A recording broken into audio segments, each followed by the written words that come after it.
Hello, it's Grace with GP Shoemakers PLLC, and today I really want to cover on what we as a parent need to do to make sure that our children are protected. We at our law firm have something called Kids Safety Plan, and I really want to let parents with minor children know on what it is and why they should get it. And I know it's really hard to think about something happening to us and our children being raised by other people. Um, but it's important to stop and think about it because, I mean, accidents are just, you never know when you're in a car accident. We're on the road all the time, traveling to work and back. We're taking kids to activities, we're doing groceries. I mean, being out and about really is part of our life. Even now with COVID, we still have to do what we have to do, and making sure that our children are protected is the number one, no matter what is going on in the world or our lives. And if the downside is this, if you do not think about these questions on what will happen to your children, how would you feel about a stranger raising your children and determining on how their life is formed, on what they do, or who they see? And I mean, if you're anything like me, of course, you cannot imagine a stranger taking care of your child, especially someone that you don't like, or even someone you've never met. And sadly, this does happen to children all the time. And while there can be no one exactly like us, I mean, we are the parents, we know our children, we are still the most likely source of finding a good contingency plan for our children. So we can decide who would be the best caretaker of our children. We will know what, in general is the best for them, what they need educational wise, what they need on the areas of medical care. Um, and and who could step in our shoes to do the best job to their abilities to come close to what we would have done for our children. So it's really important to think about this because if we don't do anything and we don't think about the subject, strangers will make the decisions for us. So if you're a parent with minor children just like me, make sure you name a guardian for them, in case something happens to you. And although, statistically, this is a really small chance that it will, 1 out of 10 children will not have their parents by the time that they reach 18. So, I mean, the likelihood that something could happen is not as remote as we might think. Um, if you don't know where to start, I would say find an estate planning attorney, get to know on what the plus and downsides are of not planning or planning. Um, as you probably know, a lot of parents appoint a guardian in their will. If your will is found and it's probated, this is a good place to start. However, what happens if your plan is lost? Or if you don't die? So the will only comes forward if you die. But if you become incapacitated or if you're on life extending care in the hospital because of COVID or because of car accidents, your children will be in limbo. So our kids safety plan actually deals with short-term and long-term guardians. We will help you decide on who needs to take care of your child. And this can be a relative, but it also can be a friend. Um, it can be anyone you really trust. And when I say um, relative or friend, we have different functions for people. So although some people think the godparents will step in, godparent designation has no legal authority to be guardian for our children. We really need to create documents for this. Um, so make sure when you select someone that you check on the dynamics. How well do the children know them? How well does their lifestyle fit their children? How well do the children react to these people? Um, and of course, money. So sometimes people make decisions on who should care for their children based on the money that these people have. Um, I think as a parent, it's our job to make sure that our children are provided for. So make sure that you have a life insurance. The person who is in charge of the money does not need to be the person in charge of your children. But these are the main things. That the biggest thing, what will happen is if you don't plan, the court will put your children in foster care until they can determine who the legal guardian needs to be. While foster care in some cases can be good, we also hear where foster care is bad. And we don't want children to be in the CPS system. We want to make sure that we do the adult thing and make sure that they are protected. So let's stop really at the question how to do this. How do we pick a guardian? Because this is a big decision that we need to make. And the factors that I would say that we first of all need to look at is how well do the children and the potential guardian get along? Do they like each other? Can they communicate? Do they fight? Do they have a clash of personalities? Because that's the last thing that we want to have, that they are stuck with someone they cannot communicate with. The other thing that we need to look at is the parenting style. So do they have the same moral values? If educational level is important, do they have an educational level that we want to be an example for our children?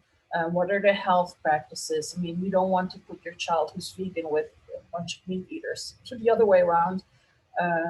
What are their religious beliefs, spiritual beliefs? If you are someone who values this, you don't want to put them with an atheist. So there's little differences that we need to think about on long-term planning with that. And when we talk about long-term planning, the location of our guardian is very important. So how far is the guardian away from your children? Um, will your children have to move schools? Will they lose their friends? Are they someone who are close? And of course, when we think about that, we also need to think about the age and the health of the potential guardians. Um, while our grandparents of the children or parents might have more time to spend with the kids, they might not have the energy or the health to keep up with a teenager or even a toddler or a baby.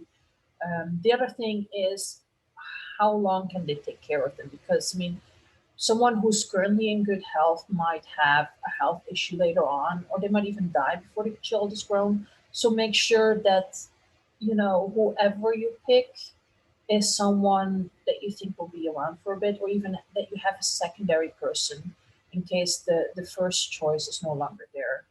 Um, Sometimes we pick siblings to take care of our children, and I think this is a very slippery slope. Of course, it's best that we stay with someone who they're familiar with, but having a sibling who suddenly trusted in the role of a guardian might not be the best for that child, because how will it go to school? How will it further their education or start their career when they suddenly have to start over? It's a huge gift to be able to stay together, but the burden should not be outweighed for the other child. They should not have to put their life on stop to take care of a younger sibling.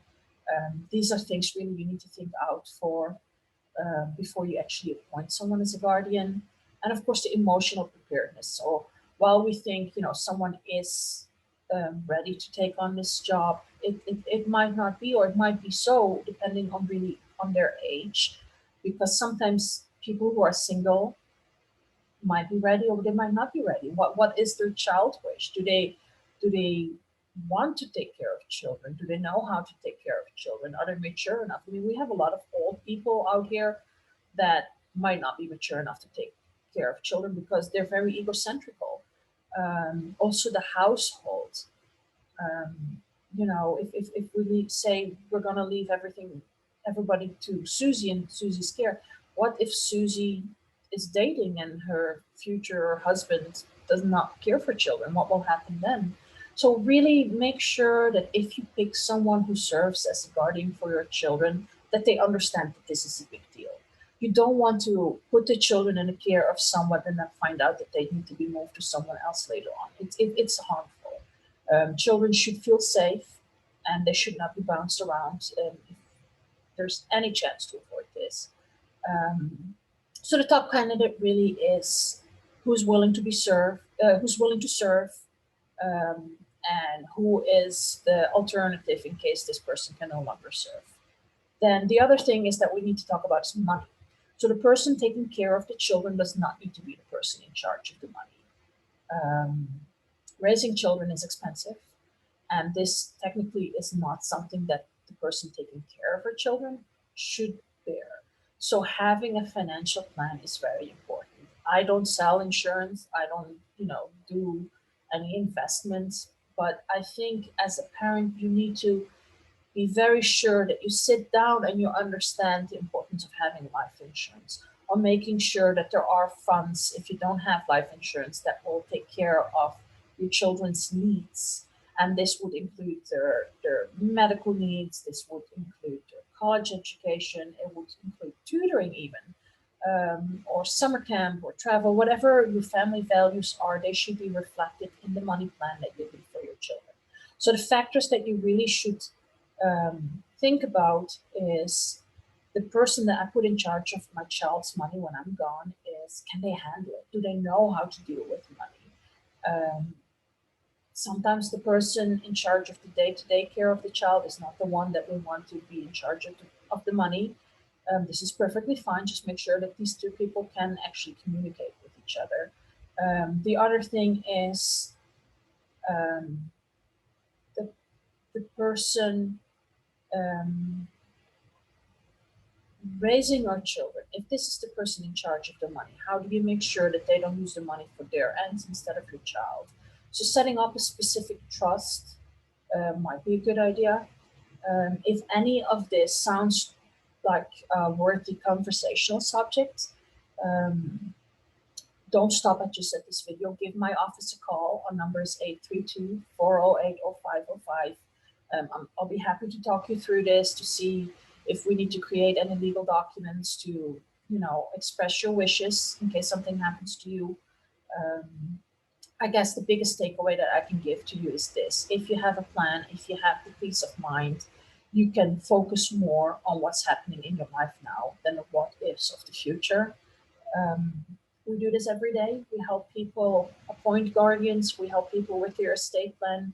Our goal is to make sure that the loved ones that come after us have the least amount of stress and the most bang for their buck. We will look at taxes, we will look at assets, we will look at all kinds of other things that you need to look at when making your estate plan or making decisions for your children. I'm hoping this information is very helpful to you. You can go to our website at gpslawyer.com.